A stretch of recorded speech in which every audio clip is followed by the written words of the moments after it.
여러분, 5월은 가정의 달입니다. 그래서 저희가 가정의 달을 맞이해서 특별히 가정이라는 주제로 계속해서 말씀을 나누고 있습니다. 먼저 우리가 아버지 야곱에 대한 그런 말씀을 가지고 함께 나눴습니다. 아버지 야곱이 있었습니다. 그는 자기가 고백한 것처럼 험악한 그러한 세상을 그리고 험악한 세월을 살았습니다.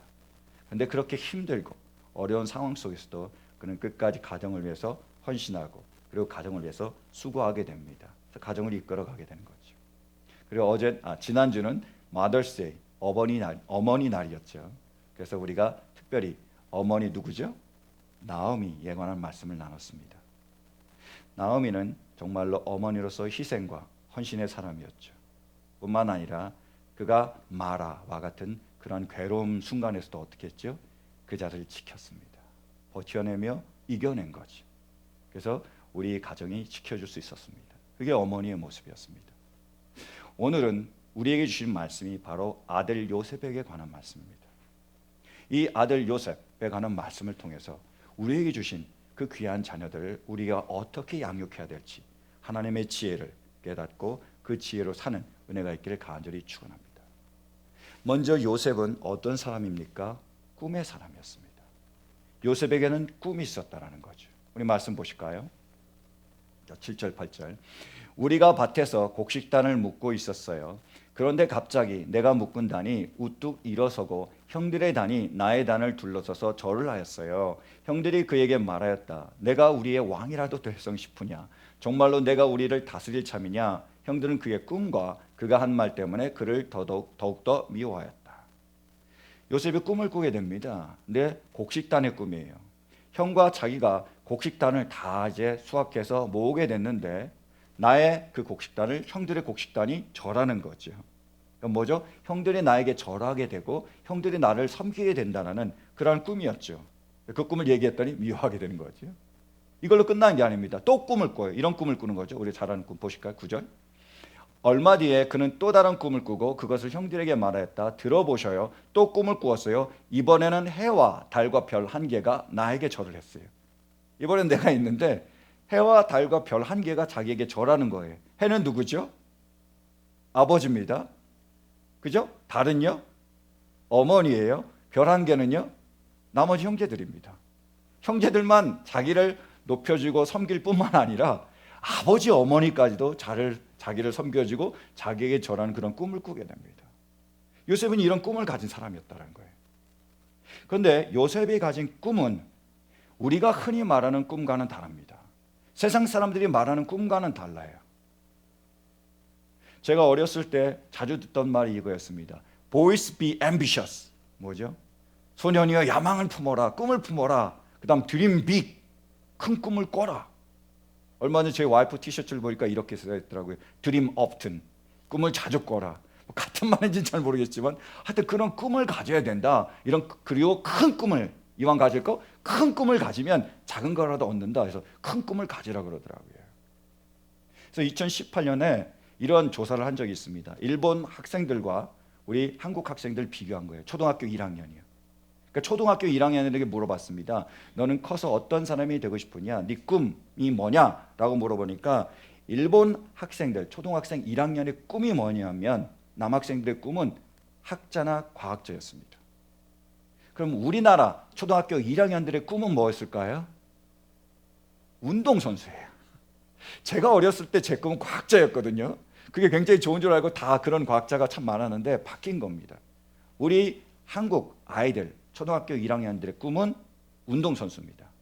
지금 해보면 연예인일지도 모르겠어요. 그죠? 아니면 요리사. 하도 그걸 보니까. 여자아이들은 똑같은 거예요. 여자아이들은 일본 아이들, 여자아이들은 뭐로 하냐면 식당 주인입니다. 계속해서 식당 주인이고요. 일본 여자아이들은. 우리 한국 여자아이들은 뭘까요?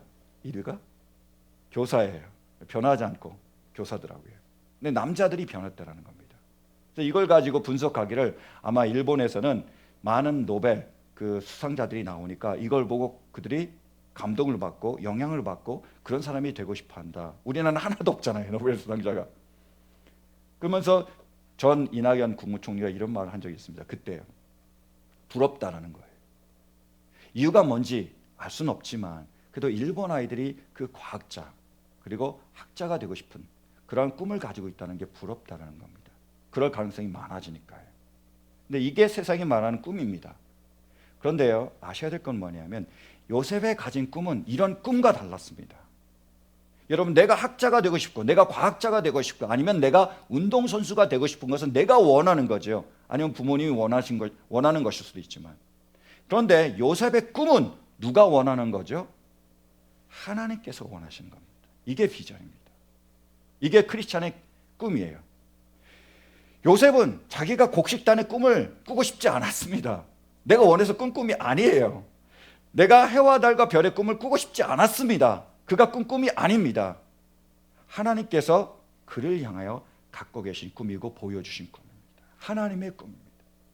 이게 크리스찬의 비전이에요. 이 요셉이 가진 그 꿈은 하나님께서 보여주셨고 하나님이 뜻하시고 하나님이 가지고 계신 겁니다. 이 일을 통해서 하나님은 목적을 가지고 있다는 거예요. 이게 중요한 겁니다. 하나님은요, 우리 자녀들 위하여 그분의 꿈을 가지고 계십니다. 그래서 우리 자녀들을 통해서 그 꿈을 이루어 하나님의 뜻을 이루기를 원하신다는 거예요. 여러분, 요셉을 향한 하나님의 꿈이 뭐죠? 그가 이집트의 국무총리가 되는 것이 아니에요. 뭐냐면 그걸 통해서 만민의 생명을 구원하는 것입니다. 우리 말씀 보실까요? 잘 아는 창세기 50장 20절 21절. 자, 요셉이 이렇게 고백하고 있습니다. 형님들은 나를 해치려고 하였지만 하나님은 오히려 그것을 선하게 바꾸셔서 오늘과 같이 수많은 사람의 생명을 구원하셨습니다. 그러니 형님들은 두려워하지 마십시오. 내가 형님들을 모시고 형님들의 자식들을 돌보겠습니다. 이렇게 요셉은 그들을 간곡한 말로 위로하였다. 하나님이 요셉에게 주신 그 꿈은 뭐냐면 그가 국무총리가 돼서 잘 먹고 잘 사는 게 아니라는 거예요. 왜 그렇게 이집트의 국무총리가 되게 하셨죠? 그래서 7년 동안 풍년이 있을 때 잘 준비하게 하셨습니다. 곧이어 닥칠 그 7년의 그 흉년 동안 그걸 가지고 다른 사람을 구하는 겁니다. 자신을 구하고 자신의 가족을 구하고 자신의 친족을 구할 뿐만 아니라 이집트 사람들을 구하고 만민의 생명을 구원하는 것. 하나님의 꿈이 그거라는 거예요. 하나님의 비전이 그겁니다. 하나님 그걸 원하시는 겁니다. 우리가 생각하는 어떤 대통령이 되고 우리가 생각하는 어떤 국회의원이 되고 우리가 생각하는 어떤 변호사가 되고 의사가 되고 이게 꿈이 아니라 그거는 수단이라는 거예요. 수단입니다. 그 아이들이 그렇게 되는 이유는 뭐냐면 그걸 통해서 뭐예요? 만민의 생명을 구하는 겁니다. 하나님이 우리 자녀들 향한 그 꿈은요, 직업으로 끝나서는 안 됩니다. 소명으로 이어져야 돼요. 우리 아이들이 의사가 됐으면 좋겠어. 우리 아이들이 과학자가 됐으면 좋겠어. 아니면 우리 아이들이 변호사가 됐으면 좋겠어. 하여튼 우리 아이가 이런 사람이 됐으면 좋겠어라고 우리의 꿈이 끝나면 안 됩니다. 왜 그렇게 돼야 되죠? 그것을 통해서 우리 아이들이 하나님의 나라와 의를 위하여 이 땅에 죽어가는 수많은 영혼들 위하여 귀하게 쓰임을 받는 거죠. 하나님이 우리 자녀들에게 주신 꿈은 직업이 아니라 직업을 넘어서는 소명입니다. 소명이에요. 유진 피터슨 목사님이 쓰신 The Pastor라는 책이 있습니다. 그 책에 보면 그 피터슨 목사님의 친구인 예술가가 이야기가 나와요. 이 사람은 예술가입니다. 그림을 그리는 사람이에요. 그런데 마켓에서 점으로 일합니다. 돈이 없었어요. 그림이 잘 안 팔리니까요. 그런데 그가 마켓에서 열심히 일하고 있지만 그는 계속 그림을 그려나갑니다. 그가 열심히 마켓에서 일하는 점원이지만 그는 계속 그림을 그려나가는 거예요. 그 사람의 직업은 뭐라고 할 수 있죠? 점원입니다. 그런데 그 사람의 소명은 그림을 그리는 겁니다. 이걸 통해서 사람들을 기쁘게 하고 그들에게 영감을 불어넣는 게 그 사람의 소명입니다. 여러분, 바울의 직업은 뭐였을까요? 바울은 회당에서 가르쳤죠. 그러니까 교사라고 할 수 있고 또 목사라고도 할 수 있고 또 열심히 나가서 복음을 전했습니다. 해외로 다니면서 선교사라고도 할 수 있습니다. 근데 바울은요, 생계를 위해서 뭘 했죠? 텐트를 지어서 만들었습니다. 그래서 팔았죠. 텐트 메이커입니다. 천막 장사예요. 감옥에도 갇히게 됐으니까 죄수라고도 할 수 있을까요? 죄수가 직업인지 모르겠지만 직업은요, 교사도 될 수 있고 목사도 될 수 있고 선교사도 될 수 있고 텐트 메이커도 될 수 있고 드라이버도 될 수 있고 요리사도 셰프도 될 수 있습니다. 다 될 수 있는 거예요. 소명은 뭐였죠? 만민의 생명을 구하고 더 나아가 만민의 영혼을 구하는 겁니다. 하나님은 우리 아이들을 불러서 그들을 통해서 하나님의 놀라운 일을 하길 원하고 계십니다. 그 직업으로 끝나는 게 아닙니다. 그 직업을 통해서 하나님이 그 꿈을 심어주셔서 그 꿈을 통하여 만민의 생명을 구하며 죽어가는 수많은 영혼들을 구원하는 그 일을 이루어 가시는 거예요. 기억하십시오. 우리 자녀들에게는 하나님이 주신 꿈, 그분이 부르신 소명이 있습니다. 있다라는 거예요. 그래서 하나님은 어떻게 하시죠? 그 꿈을 이루어 가십니다. 지켜주시고 보호하시는 거예요. 우리 말씀 보실까요? 계속해서요. 자, 18절, 19절, 20절. 그들은 서로 마주보면서 말하였다. 아, 야, 저기 꿈꾸는 녀석이 온다. 자, 저 녀석을 죽여서 아무 구덩이에나 던져넣고 사나운 들짐승이 잡아먹었다고 하자. 그리고 그 녀석의 꿈이 어떻게 되나 보자. 우리 자녀들이 꿈을 가지고 있는데 사단은 방해합니다. 그래서 뭐예요? 이 꿈을 죽여버리려고 합니다. 없애버리려고 하는 거예요. 그러나 하나님은 지켜주시잖아요. 그 요셉을 죽이려고 할 때 르우벤, 장남의 마음을 감동시켜서 죽이지 말자 그러죠. 웅덩이에 넣자 그럽니다. 그래서 죽이는 대신에 이 요셉을 깊은 웅덩이에다 집어넣습니다. 성경은 그렇게 기록되어 있습니다. 마침 물이 없었더라. 마침 물이 없었어요. 물이 꽉 차 있었으면 익사했겠죠. 집어던졌는데 죽이진 않았지만 물속에 빠져서 죽었겠죠. 마침 물이 없었습니다. 그래서 좀 지나니까 어떻게 그냥 가버리려고 하다 보니까 나중에 미디안 상인들이 오게 되죠. 마침 미디안 상인들이 옵니다. 그래서 그냥 웅덩이에 넣는 대신에 이 아이를 팔아버리는 거죠. 그래서 이 요셉이 그 미디안 상인에 이끌려서 이집트로 가게 되는 겁니다. 인간적인 눈으로 볼 때는 점점 꿈과 멀어지는 것 같아요. 자, 꿈을 꿨는데 잘 되기는커녕 형들이 미워합니다. 죽을 뻔해요. 그 다음에 이집트로 끌려가서 노예가 되는 거죠. 종이 되는 겁니다. 거기서 열심히 일하니까 잘 되는 것 같았지만 오히려 보디발 장군의 그 와이프의 모함을 받아서 감옥에 갇히는 겁니다. 점점 꿈하고는 상관없습니다. 뭐 형들이 나에게 절해요. 그리고 아빠하고 그리고 엄마가 나에게 절해요. 점점 꿈과는 만민의 생명을 구해요. 말도 안 되는 일이 벌어지는 겁니다. 점점 꿈과 멀어지는 것 같지만 그것이 하나님의 계획입니다. 실은 하나님의 눈에서 보면 뭐예요? 점점 꿈을 이루어가는 과정이 되는 겁니다. 하나님의 시각으로 보면 어떻죠? 자, 팔레스타인에서 이집트로 가는 것은 쉬운 일이 아닙니다. 그 당시에 이집트는 가장 큰 나라고 가장 위대한 나라고 가장 강력한 나라였습니다. 아주 시골 땅촌에서 가장 좋은 시골, 가장 인구가 많고 가장 유명한 도시로 가는 거랑 마찬가지예요. 우리가 그런 경우에는 뭐라고 그러죠? 개천에서 용 난다 그러잖아요. 그런 경우입니다. 어려워요. 근데 하나님은 그 노예로 팔리면서 그 팔레스타인에서 이집트로 가장 그 당시에 중심적인 그 대제국으로 가게 하셨습니다. 그리고 보디발 장군의 집에서 일하게 되죠. 그 장군의 집에서 일하면서 뭐예요? 경영을 배우게 되는 겁니다. 내가 경험할 수 없었던, 내가 누릴 수 없었던, 내가 준비할 수 없었던 일을 하나님께서 준비시키는 겁니다.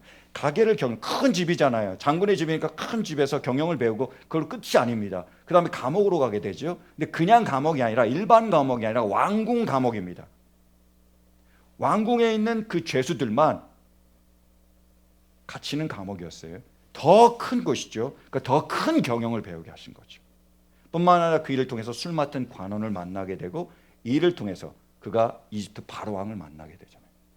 여러분, 팔레스타인에 있는 작은 그러한 아이가, 이 아이가 이집트 대제국의 왕을 만날 수 있는 확률은 거의 제로에 가깝습니다.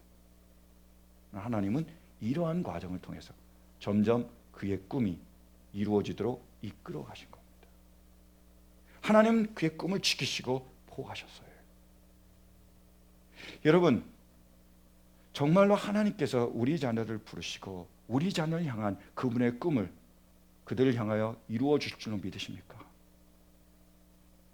그러면 우리 아이들, 그들의 꿈에 대해서 우리는 어떻게 반응을 해야 될까요? 여러분, 하나님께서 요셉에게 꿈을 주셨습니다. 요셉이 그 꿈을 받았어요. 그런데 그 형들은 그 꿈에 대해서 어떻게 반응하고 있습니까? 첫 번째로요, 그들은 그 꿈을 미워합니다. 8절 말씀 보실까요? 다시요. 형들이 그에게 말하였다. 내가 우리의 왕이라도 될성 싶으냐? 정말로 내가 우리를 다스릴 참이냐? 형들은 그의 꿈과 그의 한 말 때문에 그를 더욱더 미워하였다는 거예요. 아이가 꿈을 가지고 있는데 하나님께서 그 꿈을 주셨는데 미워한 거예요. 뿐만이 아닙니다. 그 다음 어떻게 하죠? 무시하고 조롱합니다. 계속 보실까요? 19절 20절. 자, 그들은 서로 마주보면서 말하였다. 야, 저기 꿈꾸는 녀석이 온다. 자, 저 녀석을 죽여서 아무 구덩이에 하나 던져놓고 사나운 들짐승이 잡아먹었다고 하자. 그리고 그 녀석의 꿈이 어떻게 되나 보자. 지금 뭐죠? 조롱하고 있습니다. 야, 저기 꿈꾸는 녀석이 온다. 와, 저기 꿈꾸는 녀석이 온다가 아니죠. 아, 저는 꿈을 가지고 있어. 정말 큰 일을 이룰 거야라가 아니라, 야, 저기 꿈꾸는 녀석이 온다. 꿈꾸고 있네. 이겁니다. 꿈을 주셨는데 그 꿈을 이루기를 원하는데 무시하는 거예요. 조롱하는 겁니다. 가볍게 여기는 거예요. 하찮게 여기는 겁니다. 더 나아가서 뭐예요? 그 꿈을 죽여버리는 거죠. 죽여버리는 겁니다. 꿈을 가지고 있는데 그 꿈을 이루기를 원하는데 죽여버려요. 이러고 있습니다.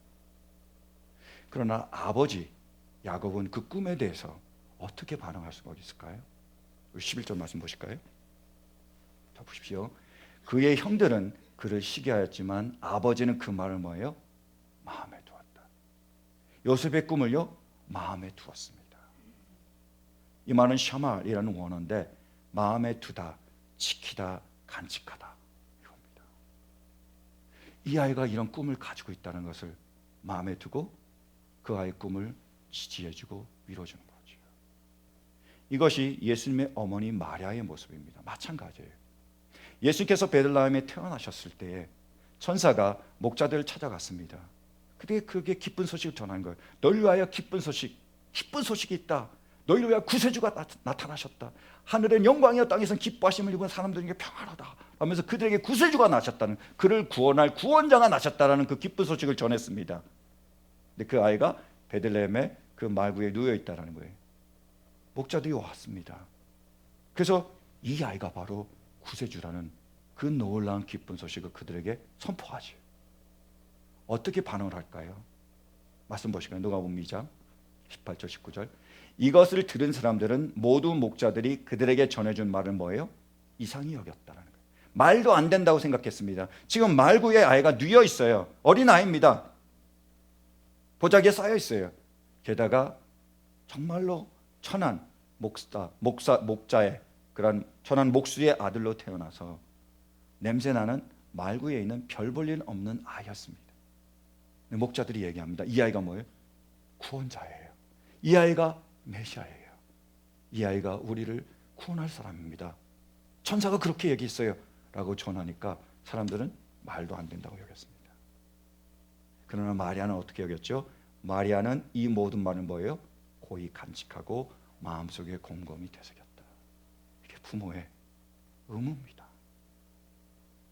하나님께서 우리 자녀를 향하여 그 꿈을 가지고 있었으면 우리가 뭐예요? 믿어주는 거죠. 다른 사람들은 아무렇지도 않게 여기고 다른 사람들은 오히려 무시하고 모욕할지라도 우리는 믿어줘야 되는 거예요. 우리는 믿어줘야 되고 우리는 밀어줘야 됩니다. 여러분, 우리 아이들이 어떤 꿈을 가지고 있나요? 하나님께서 우리 아이들에게 주신 꿈이 무엇입니까? 여러분, 우리가 그 꿈을 어떻게 대하고 있습니까? 혹시 미워하는 거 아닙니까? 아, 그게 뭐야? 무슨 그딴 꿈을 꾸고 있어. 그죠? 아, 나는 요리사가 되고 싶어요. 뭐 요리사야. 나는요 음악가가 되고 싶어. 무슨 음악이야 너. 나는 철학가가 되고 싶어요. 야, 굶어 죽을래? 이렇게 되는 거잖아요. 미워합니다. 어떤 분은 어떻게 되죠? 또 거창한 꿈을 꾸면죠 무시합니다. 아, 나는 의사가 되고 싶어요. 난 대통령이 되고 싶어요. 나는 어떤 꿈을 가지고 있어요. 니까지 야, 말도 안 돼. 무슨 그런 꿈을 가지고 있어. 말도 안 돼. 하지 마. 안 돼, 안 돼, 안 돼. 아니면 우리는 그 아이의 꿈을 믿어주고 그 아이의 꿈을 밀어주고 있습니까? 부모가 해야 될 게 뭐죠? 이 아이들의 꿈을 믿어주고 밀어주는 거예요. 하나님 그 일을 통해서, 그래서 우리를 통해서 그의 꿈을 이루어 가시는 겁니다. 삶으로 가르치는 것만 남는다라는 책을 김요셉 목사님이 쓰셨죠. 김요셉 목사님은 뭐 잘 아시겠지만 김정한 목사님의 아들이죠. 근데 그 부인이 누구죠? 어머니가 트루드 여사입니다. 백인 여성이죠. 그러니까 혼혈합니다.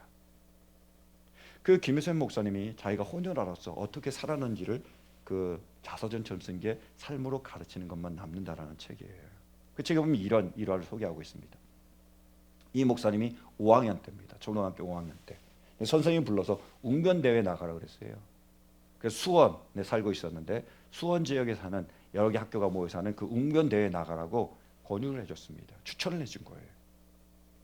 나름 열심히 노력을 했습니다. 연습도 많이 하고 뭐 최선을 다해서 막 이제 웅변 연습을 해가지고 웅변 대회 딱 참가를 했는데 결과는 꼴등된 거예요. 그러니까 너무나 낙심이 된 겁니다. 그래서 내가 다시는 웅변 대회 같은 거 가나 마라 해서 실망한 겁니다. 낙담한 거예요. 근데 얼마 뒤에 또 선생님이 부르는 거예요. 또 웅변 대회가 있다고 나가라는 거예요. 이번에는 수원에서 하는 자그마한 웅변 대회도 아닌 전국적으로 하는, 특히 동아일보에서 주최하는 큰 웅변 대회였습니다. 또 나가라는 거예요. 말도 안 된다고. 내가 지금 가서 꼴찌하지 않았냐고. 또 나가나 봐서 그냥 화가 나가지고 그냥 집으로 와버렸습니다. 근데 집에 왔더니 아버지 눈빛이 다른 거예요. 그 선생님이 또 아버지한테 전화한 거죠. 또 아버지 말은 이제 꼼짝도 못했습니다. 김혜선 목사님이. 그래서 아버지가 가라고 또 강연하니까 참여를 한 겁니다. 또 열심히 연습을 해가지고 그 웅변대회에 참여를 했습니다. 그런데 놀랍게도 거기서는 1등이었습니다. 그리고 국무총리가 주는 상을 받았고, 내가 한양대에서 4년 동안 풀 장학금까지 받게 됐습니다. 이것도 준다 그런 거예요. 그걸 끝나지 않고 또 학교 시간, 조례 시간에 교장 선생님이 따로 강단으로 불렀습니다. 그래서 전 교생님들이 보는 앞에서 이 아이에게 그 상장을 다시 준 거예요. 얼마나 큰 영광입니까? 근데 솔직하게 고백하게 그게 어떤 웅변대회였냐면 외국인 말하기 대회였습니다. 그러니까 그냥 평범한 아이들에 비하면 뭐 그렇게 뛰어난 건 아니었지만 외국인들 중에서는 가장 말을 잘한 거죠. 웅변을 잘한 거죠. 그렇게 고백을 했습니다. 하여튼요, 그 일을 통해서 이렇게 고백을 하더라고요. 어쨌거나 그 뒤로 나는 이른 아침 나팔꽃처럼 점점 피어나기 시작했다. 내성적인 아이 혼혈아 김요셉을 끝까지 포기하지 않았던 담임 선생님, 전도사님, 아버님의 지극한 사랑과 관심의 합작품이었다. 그때 얻은 자신감이 나이 들어서까지 이어져 대학교 때는 스피치 클럽에서 활동했고 스피치 강사로 웅변하면서 학비도 벌었다. 어쩌면 그때 설교자의 기본을 배웠는지도 모르겠다. 우리 아이들이 바라는 게 뭐냐면 내가 꿈을 가지고 있습니다. 뭐죠? 그 꿈을 믿어주고 부모님이 밀어주기를 원하는 거죠. 그게 무슨 꿈이냐? 라고 무시하지 않고 니까짓게 어떻게 그걸 할 수 있어? 말도 안 돼! 라고 조롱하지 않고 그래, 너는 이룰 수 있어 라고 끝까지 믿어주는 거죠. 다른 사람이 믿어주지 않아도 우리 자녀조차 의심이 들 때라도 우리 부모가 믿어주고 우리가 밀어줄 때에 하나님은 그 자녀를 통하여 그분의 꿈을 이루어 가실 줄로 믿습니다. 또한 우리 자녀들 위해서 우리가 해야 될 정말 중요한 게 있습니다. 그건 뭐죠? 우리 꿈을 가진 우리 자녀들을 그 있는 모습 그대로 받아주는 겁니다. 이 아이들이 할 때 잘 될 때도 있죠. 근데 늘 잘 되기만 합니까? 아니에요. 잘못될 때도 있습니다. 우리가 볼 때 정말로 바람직한 모습일 수도 있지만 우리가 볼 때 이건 아니야 라는 그런 모습들을 보일 때도 있습니다. 그러나 부모에게 허락해 주신 부모가 감당해야 될 몫은 뭐냐면 뭐죠? 우리 자녀들을 있는 모습 그대로 사랑하는 겁니다. 이 아이가 잘 될 때나 잘못될 때나 잘할 때나 못할 때나 성공할 때나 실패할 때나 건강할 때나 아플 때나 우리는 언제나 그 아이들을 그 있는 모습 그대로 받아주고 그리고 그 아이들 그렇게 사랑해 줄 때 하나님은 우리 아이들 통하여 놀라운 일을 이루어 가실 겁니다. 그게 아버지의 모습이에요. 며칠 전 저도 그걸 경험했습니다. 이런 일이 있었습니다. 오늘이 우리 막내 생일이에요. 그래서 생일을 맞이해서 제가 물어봤습니다. 너 아빠가 뭐 해줬으면 좋겠니? 별로 처음에 얘기를 안 하더라고요. 원래는 이거 해달라 저거 해달라 그러는데 근데 얼마 전에 며칠 전에 그렇게 하더라고. 저보고 카드를 써달래요. 뭐 다른 거 필요한 건 없고, 그러니까 다른 선물 필요 없고 그냥 아빠가 카드 썼으면 좋겠대요. 카드를 써달래요. 그래서 제가 카드를 사서 이제 쓰기 시작한 거죠. 알고 봤더니 제가 처음으로 우리 딸 아이한테 카드를 사주는 것 같아요. 그냥 선물만 계속 사줬지. 돈만 썼지 뭐. 그러면 생색만 냈지. 아, 카드를 한 번도 안 써줬구나. 그래서 오랜만에 쓰는 거니까 제가 그냥 카드에 쓰다가 이제 망치면 안 되잖아요. 카드를 다시 사야 되니까. 그래서 먼저 워드로 쳤습니다. 제가 어떤 말을 하고 싶은지 막 생각하면서 고심해서 이제 워드를 다 쳐가지고 그걸 이제 베껴서 카드에다가 적은 거죠. 카드를 줬어요. 근데 어제 저녁인데 제가 집에 갔는데 갑자기 이 아이가 울면서 저에게 달려오는 거예요. 저를 꼭 껴안더라고요. 너 왜 그래? 깜짝 놀라서 물어봤더니 아빠, 카드 때문에 내가 너무 감동을 받았다는 거예요. 너무 고맙다라는 거예요. 그래서 제가 곰곰이 생각해 봤습니다. 왜 이 아이가 그렇게 감동을 받았을까? 근데 제가 그 카드에 어떤 내용을 썼냐면 이렇게 썼습니다. 이제 마지막에 You are the most beautiful, shining and precious jewel from God. 너는 하나님이 나에게 주신 가장 아름답고 가장 빛나고 가장 소중한 보물이다. 그리고 이렇게 썼습니다. I love you forever more. 아빠는 너를 영원히 사랑할게. 이렇게 썼습니다. 근데 제가 그 카드를 통해서 아이에게 전하고자 하는 메시지가 이거였습니다. 네가 어떤 모습이든지 간에, 네가 어떻게 살아가든지 간에 아빠는 너를 사랑한다. 이 마음을 전하려고 했습니다. 근데 이것이 전해진 것 같아요. 우리 큰아이와 둘째는 다릅니다. 큰딸과 둘째 딸은 달라요. 큰딸은 한마디로 얘기하면 범생 스타일입니다. 공부도 지 혼자서 알아서 열심히 해요. 뭐 하라 그러지 않아도. 그리고 말도 잘 듣습니다. 남도 배려도 잘하더라고요. 내가 저렇게 너무 희생하다가 나중 그렇게 뭐 트라우마가 생기는 거 아닌가 걱정할 정도로 굉장히 범생 스타일입니다. 근데 막내는 언니와 정반대의 스타일이에요. 굉장히 독특하고 유니크한 스타일입니다. 달라요. 근데 그러면서 이 아이가 여러 가지 말을 많이 듣게 되잖아요. 그리고 알게 모르게 비교가 되는 것 같아요. 근데 이 아이가 어떤 마음을 가졌냐면 나는 원하지 않지만 이런 모습들을, 이런 행동들을 통해서 사람들이 나를 미워한다라는 생각을 하고 있지 않나라는 생각이 든 겁니다. 언니에 비교하면서 언니보다 못하다는 생각이 들고, 언니에 비교하면서 나는 언니보다 다른 사람들 미워하다는 생각이 들고, 그러면서 이 아이가 자기 마음에 그러한 상처가 있지 않았나라는 생각을 하게 된 겁니다. 보이지 않는 그런 상처를 알게 모르게 받은 거죠. 흘리지 못한 눈물이 있었다는 걸 발견하게 됐습니다. 제가 별 큰 그런 뜻을 쓴 게 아니라 네 모습이 어떤 모습이든 간에 내가 잘 되든 네가 못 되든, 그죠? 네가 성공하든 네가 실패하든 서로 네가 아빠 말을 잘 듣는 그런 사람이든 아빠 속을 썩이든 상관없이 아빠는 너를 사랑할게, 영원히 사랑할게. 나는 그 말 때문에 이 아이가 감동을 받은 게 아닌가? 난 그런 생각을 하게 됐어요. 우리 자녀들이 원하는 게 뭐죠? 우리만이라도 그 아이들의 모습과는 상관없이, 그 아이들의 행동과는 상관없이, 그 아이들의 업적과는 상관없이 그 아이들을 있는 모습 그대로 사랑해 주는 거 아닐까요? 그것이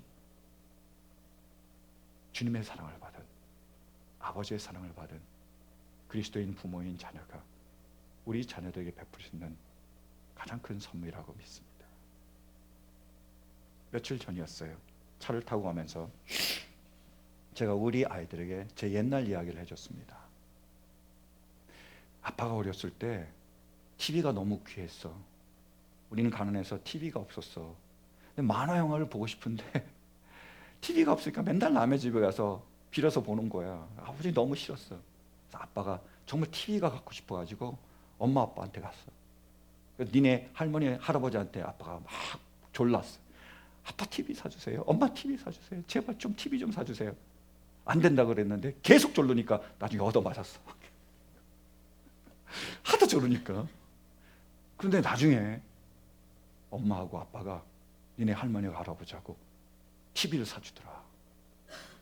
이유가 뭐냐면 내가 울면서 얻어터져서 울면서 이렇게 잠꼬대를 할 때 아빠 TV, 엄마 TV, 나 TV 갖고 싶어 이렇게 울면서 잠꼬대를 했대. 그래서 너무 짠해가지고 니네 할머니 할아버지가 TV 사줬대더라. 그 얘기를 들으면서 우리 아이들 킥킥킥 웃더라고요. 제가 뭘 느꼈냐면 저도 이 아들과 같이 어렸을 때가 있었다라는 거죠. 저도 그 아이들처럼 부모가 아닌 자녀인 때가 있었습니다. 이게 기억이 나는 거죠. 여러분, 우리에게 주신 하나님의 황금률이 있습니다. 골든룰이 있습니다. 뭐죠? 보실까요? 마태복음 7장 12절. 우리가 잘 아는 말씀이죠. 함께 공독합니다. 시작. 그러므로 너희는 무엇이든지 남에게 대접을 받고자 하는 대로 너희도 남을 대접하여라. 이것이 율법과 예언서의 본뜻이다. 아멘. 여러분, 우리도 젊었을 적이 있습니다. 그죠? 우리도 자녀인 때가 있었어요. 자녀인 우리가 우리 부모님에게 가장 원했던 것이 무엇입니까? 그걸 기억할 수 있길 바랍니다. 그래서 우리가 우리 자녀들에게 그렇게 대접해 줄 수 있길 간절히 바라요. 그때 하나님께서는 우리 자녀를 통해서 우리도 부모로서 우리가 받기 원하는 그러한 대접을 받게 하실 줄로 믿습니다. 이렇게 우리 자녀를 위해서 정말로 먼저 우리가 대접할 수 있는 은혜가 있기를 주님의 이름으로 간절히 축원합니다. 아멘.